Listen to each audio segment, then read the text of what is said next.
Hello friends, 11 spirituality 11 में मैं अदिति सिंह आपका बहुत बहुत स्वागत करती हूँ। फ्रेंड्स, आज हम एक डिफरेंट टॉपिक पे बात करने वाले हैं। आज हम वीडियो नहीं बनाएंगे क्योंकि ऑलरेडी बहुत सारे वीडियो हैं। आप चाहें तो मेरा फर्स्ट चैनल है 4 ऑफ वॉन्ट्स डिवाइन टैरो, आप उस पर जाकर के देख सकते हो। वीडियोस करेंट फीलिंग की आई है और इस वाले चैनल पे भी वीडियो हमारी बहुत आती रहती हैं, तो सारी वीडियोस आप देखते ही रहते हो करेंट फीलिंग पे। आज हम डिफरेंट टॉपिक पे बात करेंगे और ये टॉपिक मैंने इसलिए बनाया है क्योंकि आप लोग जिस तरीके के रिलेशनशिप में रह रहे हो, कई बार क्या है, जैसे आप लोगों के भी एक मेंटल स्टेटस का आपके कमेंट से हमें पता चलता है कि आपके माइंड में क्या चलता है।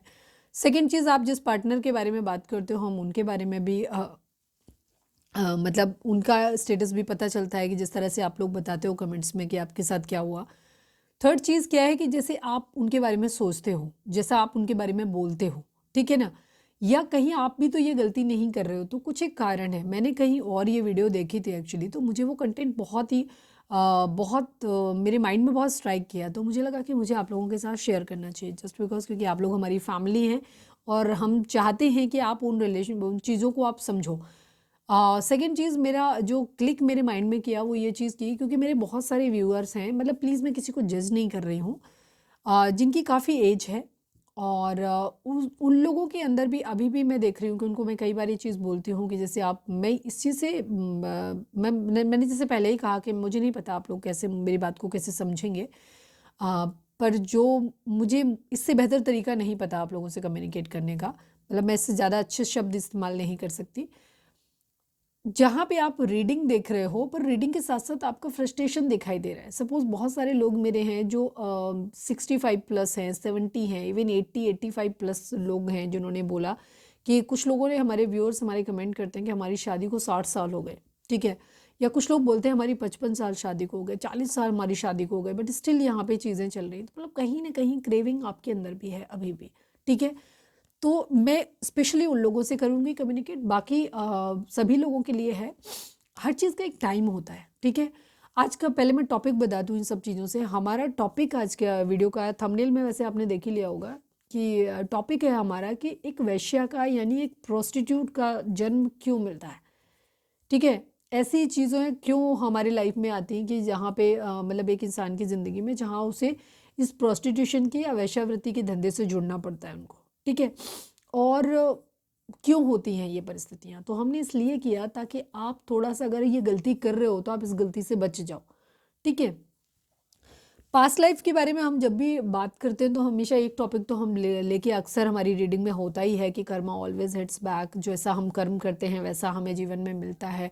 तो ये इस तरीके की चीज़ें होती हैं। हम जीवन में जो कुछ भी करते हैं हमेशा हमें ध्यान रहना चाहिए कि जैसा आप करोगे वो पलट के आपको ज़रूर मिलेगा, चाहे इस जन्म में मिले चाहे आने वाले किसी और जन्म में आपको मिले, ठीक है।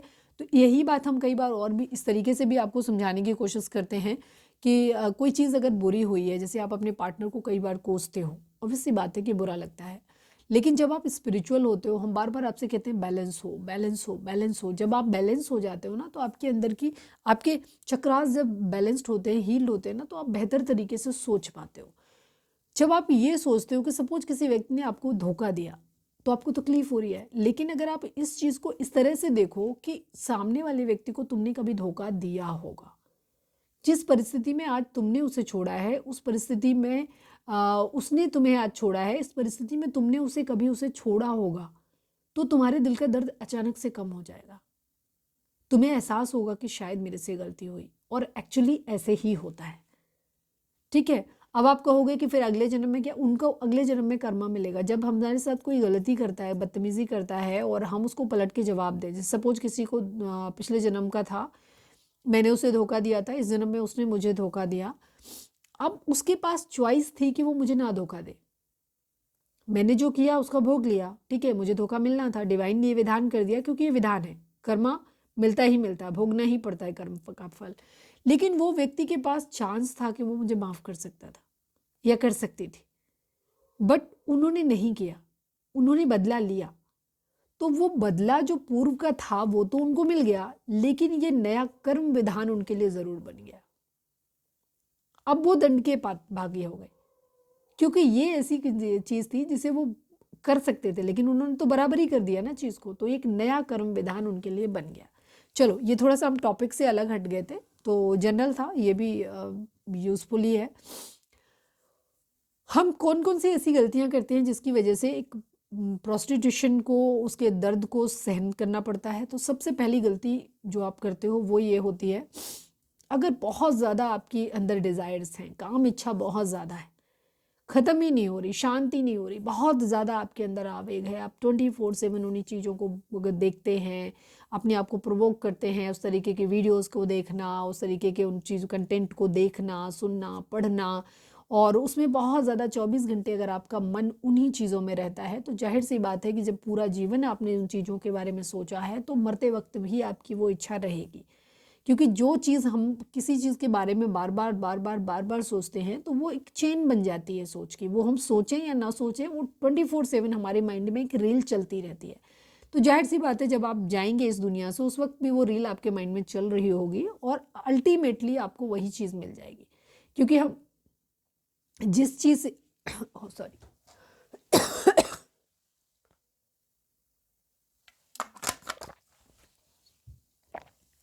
इसीलिए स्पिरिचुअलिटी पे जो लोग चलते हैं, उनको यही तो बोला जाता है कि आपको मोह बंधन तोड़ना है, मोह बंधन तोड़ना है। मोह क्या है? किसी चीज़ से बहुत ज़्यादा अटैच्ड होना। तो अगर आप बहुत ज़्यादा काम इच्छा से अटैच्ड हैं, तो आपको अगला जन्म वही मिलेगा। क्यों? क्योंकि ईश्वर आपको देख रहे हैं ना, आपने वही पूरा जीवन आपने उसी चीज़ के बारे में सोचा, पूरा जीवन आपके जीवन का उद्देश्य ही मेन हुआ। क्योंकि कई बार लोग शादीशुदा ज़िंदगी में ऐसा समझते हैं, शादी करने का उद्देश्य भी उनका काम इच्छा पूरी करना होता है। उनको लगता है कि शायद हमारी शादी हो जाएगी ना, तो हमारी काम इच्छा हमारी पूरी होती रहेगी। फिर पूरा जीवन उनको शादी का अर्थ ही काम समझ में आता है, जबकि शादी का अर्थ काम नहीं है। काम का उद्देश्य सिर्फ संतानोत्पत्ति है। शास्त्रों के अनुसार अगर हम चलें, तो काम सिर्फ उतना ही होना चाहिए जिससे कि हमें संतान उत्पत्ति हो जाए। उसके बाद नॉर्मल गृहस्थ जीवन में भी ये चीज़ कही गई है कि आप ब्रह्मचर्य का पालन करें एक समय के बाद, जब आपको संतान उत्पत्ति नहीं करनी है। तो ये चीज़, अब उस ब्रह्मचर्य के लिए आपको और ज़्यादा चीज़ें होती हैं जिनको आपको फॉलो करने की ज़रूरत होती है। ठीक है? तो अगर आप बहुत ज़्यादा कामुक रहें, बहुत ज़्यादा कामेच्छा आपके अंदर रही है, तो अगला जन्म आपको चांसेस हैं कि आपको वैश्या का मिले। ठीक है? या प्रोस्टिट्यूशन के क्षेत्र से जुड़ा हुआ मिले, जो कि बहुत घृणादायक होगा, जो कि आपको बहुत ज़्यादा तकलीफ देगा, जो बहुत ज़्यादा पेनफुल होगा। ठीक है? पहली गलती हो गई है। सेकेंड चीज़ ये होती है कि हम दूसरों के प्रति, ऐसा काम से जो लोग जुड़े हुए हैं, उनके प्रति गंदा भाव रखना, गलत भाव रखना। ठीक है? उन्हें गालियां देना, उनके बारे में अभद्र भाषा इस्तेमाल करना, उनके प्रति घृणा रखना, उनको नीचा दिखाना, उनका अपमान करना, अगर आप ये बहुत ज़्यादा करते हो, तो भी आपको ये जन्म मिलेगा। कारण, क्योंकि हमें डिवाइन वो चीज़ ज़रूर देखती है कि जैसे हमने जिस चीज़ को, पेन को, दर्द को महसूस नहीं किया सामने वाले को, ठीक है, वो दर्द डिवाइन हमें वही सेम चीज़ दोहरा के देंगे कि अब तुम खुद इस चीज़ को फील करो कि कैसा लगता है और क्यों करते हैं। क्योंकि कई बार लोगों की ये धारणाएं होती हैं, जो हम कई बार लोगों का देखते रहते हैं, उनका बर्ताव, उन्हें ऐसा लगता है कि कुछ काफ़ी सारे लोगों को ऐसी चीज़ लगती है कि जो लोग इन वेश्यावृत्ति से या गलत धंधों में जो लोग जुड़े हुए होते हैं, ये लोगों को मज़ा आता है इसलिए करते हैं, वो मज़े के लिए नहीं करते हैं। ये उनकी इतनी शर्मनाक ज़िंदगी में कभी किसी को कोई मज़ा नहीं आएगा, कोई मज़ा नहीं है इसमें, और उन्हें भी मज़ा नहीं आता। ये इतनी घृणित ज़िंदगी वो मजबूरी में जीते हैं। या तो उनकी ऐसी मजबूरियां होती हैं घर चलाने की, या इस तरीके की परिस्थितियां उनके सामने होती हैं कि उन्हें इसके सिवाय और कोई रास्ता समझ नहीं आता है। इसीलिए हम कई बार कहते हैं कि महिलाओं को स्पेशली अपनी ज़िंदगी में कोई ना कोई हुनर ज़रूर सीखना चाहिए, और पढ़ाई लिखाई जितना भी आप अपने आप को काबिल बना सकते हो उतना काबिल बनाओ। ज़िंदगी की हर परिस्थिति में हम कई बार ऐसा बोलते रहते हैं कि आपको अपना और अपने बच्चों का खर्चा खुद निकालना आना चाहिए, ताकि भविष्य में कभी अगर इस तरीके की कोई परिस्थिति आए, तो आपको ऐसे हालात में कॉम्प्रोमाइज़ ना करना पड़े, क्योंकि फिर यहाँ पे करना पड़ता है लोगों को कई बार। ठीक है? तो ये एक मजबूरी होती है, तो उस मजबूरी को समझो। कभी उनके साथ कोई गलत बर्ताव मत करो। अगर आप उनके साथ गलत बर्ताव करते हैं, उनके प्रति गलत भावना रखते हैं, उनको नीचा दिखाते हैं, अपमान करते हैं, उनसे घृणा करते हैं, तो ये बहुत चांस है कि आपको अगला जन्म वैश्या का मिले, जहाँ पे आपको यही दर्द वापस आपको झेलना पड़े। ठीक है? तीसरा होता है, जहाँ पे अगर आप इस जन्म में सपोज एक पुरुष हैं, और या फिर महिलाएं भी हो सकते हैं, सेम सेक्स में भी ये चीज़ें होती हैं, तो वहाँ पे अगर आप एक महिला को सिर्फ भोग की वस्तु की तरह देखते हैं, आप एक सपोज मैं मस्कुलाइन की बात करूंगी क्योंकि मस्कुलाइन ही करेगा, तो या तो आप मेल या फिर एक मस्कुलाइन है, तो आपके अंदर क्या है, आप महिला को सिर्फ एक भोग की वस्तु समझते हैं। आपको लगता है आप बहुत ज़्यादा फ्लर्ट करते हैं, कभी किसी के साथ लॉयल नहीं रहना, हमेशा मतलब जैसे वही सेम जो हमने पहले टॉपिक में बात करी थी, जब वीडियो स्टार्ट कर मतलब बीच में जब हमने स्टार्ट किया था टॉपिक, तब हमने ये बात कही थी कि आपके जीवन का उद्देश्य ही सिर्फ काम है। रिलेशन बनाने का मतलब ही सिर्फ काम है। शादी की मतलब काम वासना के लिए। अगर आपने मल्टीपल रिलेशनशिप में बनाना, लिव इन में रहना या इस तरीके की चीज़ें करना जहां आपका मेन उद्देश्य प्रेम नहीं है, आपका मेन उद्देश्य काम है, आपने धोखा दिया, अपने पार्टनर को धोखा दिया, आप मल्टीपल रिलेशनशिप में बार बार जा रहे हो सिर्फ अपनी काम वासना के लिए, अपने प्लेजर के लिए, उस कंडीशन में भी आपको ये रूप देखना पड़ता, इस योनि में जन्म लेना पड़ सकता है। क्यों?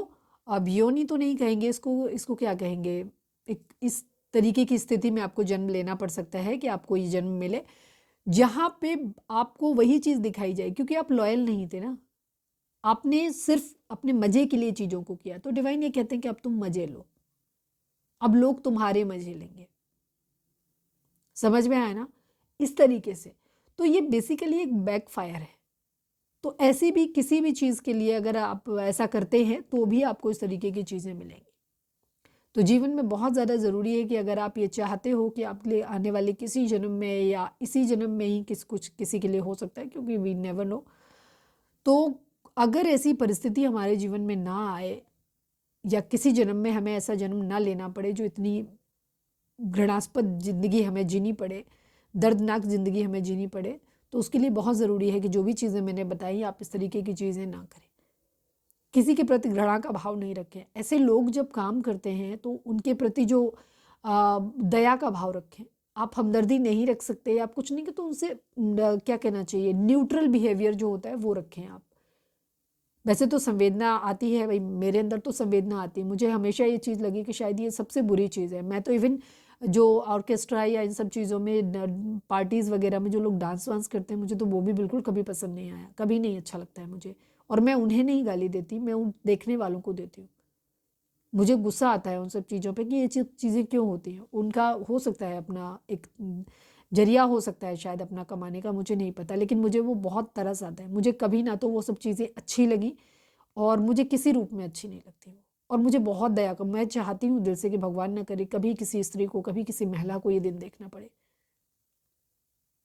तो अगर आप चाहते हो कि ऐसी अपमानजनक स्थिति आपको ना मिले या जन्म आपको ना मिले, तो ये जो भी चीज़ें हमने बताई हैं प्लीज़ आप उनको अपनी ज़िंदगी में अगर कर रहे हो या सोचते हो, भाव में भी नहीं आना चाहिए, ठीक है, कोई चीज़ करना ज़रूरी नहीं होता है, भाव में भी वो चीज़ें नहीं होनी चाहिए। तो अगर आपके भाव में भी ये चीज़ें आती हैं तो भी आपको वो सब भोगना पड़ेगा।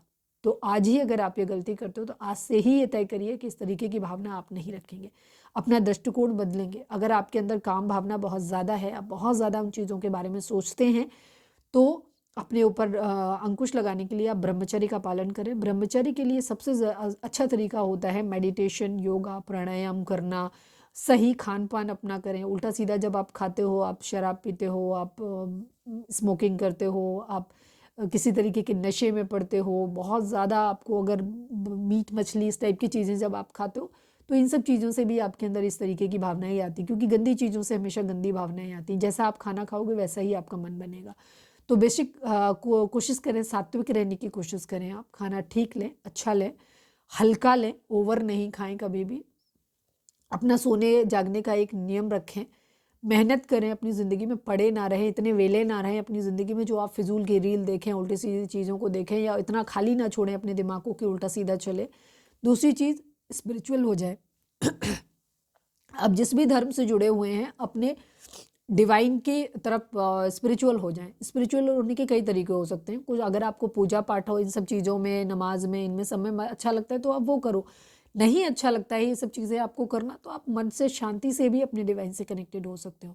हर किसी का अपना अपना तरीका। आप काउंटर ले सकते हो, नाम जप कर सकते हो, अपने डिवाइन से कनेक्टेड रहे हमेशा। सबसे अच्छी बॉन्डिंग हो। और जब आप इन सब कामों में जुड़ते हो ना, तो पूजा पाठ का और धार्मिक अनुष्ठान का एक सबसे बड़ा फायदा यही होता है कि जब आप ये सब चीज़ें करते हो ना, तो उससे क्या होता है, एटलीस्ट आप उतनी देर के लिए आपके विचार सात्विक होते हैं क्योंकि दुनिया का कितना भी गंदा इंसान हो, मैं ये नहीं मान सकती कि वो उन लोगों की स्थिति क्या होती होगी। मुझे लगता है मंदिर के अंदर आप जब होते हो या अपनी किसी भी धार्मिक उसमें होते हो या आप अपनी पूजा घर में अपनी किसी भी भगवान के चित्र के सामने होते हो, जब भी होते हो तो आप गंदा नहीं सोच सकते, आपके अंदर वो गंदे भाव नहीं आ सकते। तो जब आप इन चीज़ों को अपनी ज़िंदगी में प्रैक्टिस करने लग जाओगे ना, तो एक तो जो हमने पहले पॉइंट में बताया था कि 24/7 जो चीज़ आपकी रील आपके माइंड में चलती है वो, तो वही रील टूट जाएगी आपकी। और कोशिश करो कि उस गंदी रील की जगह पे आप अपनी अच्छी रील भगवान जी की या अपने जो भी आपका धर्म है अपने अनुसार अपने जो भी आपके इष्ट हैं उनके बारे में सोचें। ठीक है, तो ये चीज़ होगी। ये था हमारा आज का वीडियो। आपको वीडियो कैसा लगा, और इस तरीके की वीडियो अगर आपको और चाहिए या किसी पर्टिकुलर टॉपिक पे अगर आपको चाहिए तो आप हमें कमेंट करके प्लीज़ बता सकते हो। प्लीज़ हमें फीडबैक ज़रूर देना कि ये वीडियो आपको अच्छा लगा या नहीं लगा। ठीक है, मिलते हैं नेक्स्ट रीडिंग में नेक्स्ट वीडियो में। Till then bye bye, take care, stay positive, stay happy, love you all.